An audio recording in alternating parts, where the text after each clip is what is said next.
1967, la guerre des 6 jours entraîne la fermeture du canal de Suez, forçant les pétroliers à contourner l'Afrique jusqu'en 1975.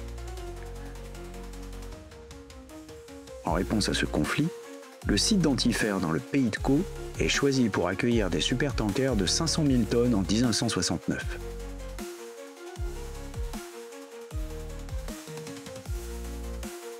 La construction, qui s'est déroulée de 1972 à 1976, inclut une digue principale de 3,5 km et 39 mètres de haut et un chenal en eau profonde.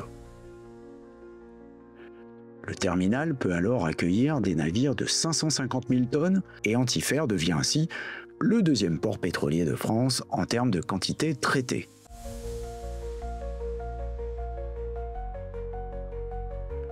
Il est relié au port du Havre par un pipeline sous-marin long de 26 km pour le transport du pétrole vers les raffineries locales.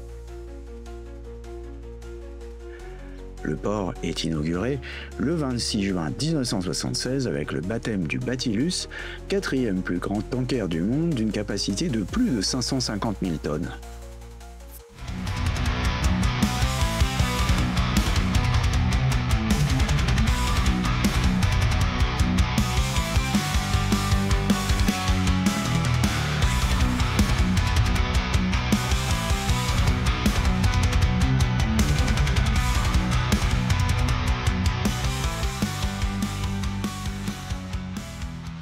En 40 ans, Antifer n'a pourtant traité que 582 millions de tonnes de pétrole, soit l'équivalent de la consommation annuelle européenne. Une étude de 1984 explique qu'un des problèmes du port d'Antifer est que la route qui le relie à l'intérieur du pays ne permet pas un grand débit de transport routier. La crise pétrolière des années 1970 a réduit le trafic portuaire de 75%. En outre, aucun superpétrolier n'a circulé à Antifer entre 1986 et 1990. Depuis cette date, la taille des superpétroliers a été limitée à environ 300 000 tonnes, contre plus de 500 000 tonnes auparavant. En 2007, le projet de relance d'Antifer par la création d'un terminal méthanier, estimé à 500 millions d'euros, a rencontré une vive opposition locale et environnementale. Et en 2012, ce projet a été abandonné après 6 ans de débats et de mobilisation.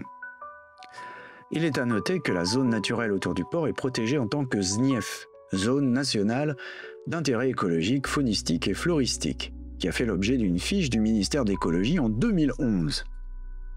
Celle-ci indiquait que les falaises du cap d'Antifer, je cite, sont un site majeur de nidification pour la mouette tridactyle, le fulmar boréal, divers goélands et le faucon cresserelle. Lors des migrations, de nombreuses espèces y sont également observées.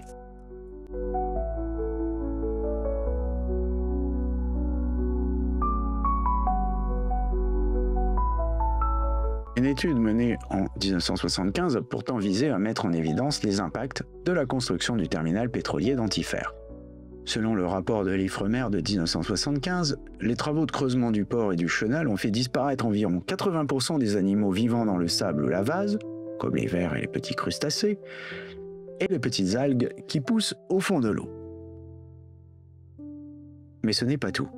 Le port actuel a été conçu pour protéger des navires de forts tirants d'eau par vent dominant de nord-ouest.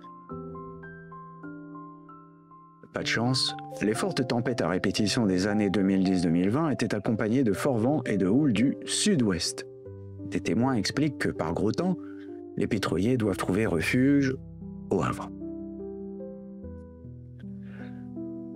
L'association Saint-Jouin-Bruneval, Développement durable, ajoute dans son rapport de 2007 que le terminal de pétrole est construit sur les vestiges de défense maritime de la dernière guerre.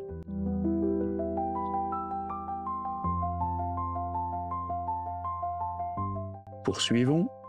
Lors du débat public de 2008, un riverain commente qu'il est fréquent de devoir supporter des émanations d'hydrocarbures au mépris de la sécurité de l'environnement et de la santé des habitants.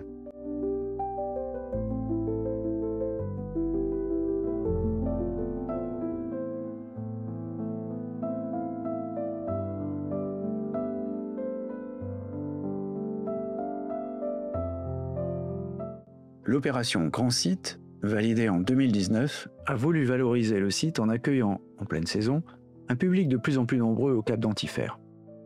Elle s'inscrit dans le cadre du grand site falaise d'Étretat-Côte d'Albâtre. Son but est de préserver et de valoriser le paysage littoral. Cette opération vise à canaliser le tourisme croissant afin de limiter la dégradation des falaises et des milieux naturels.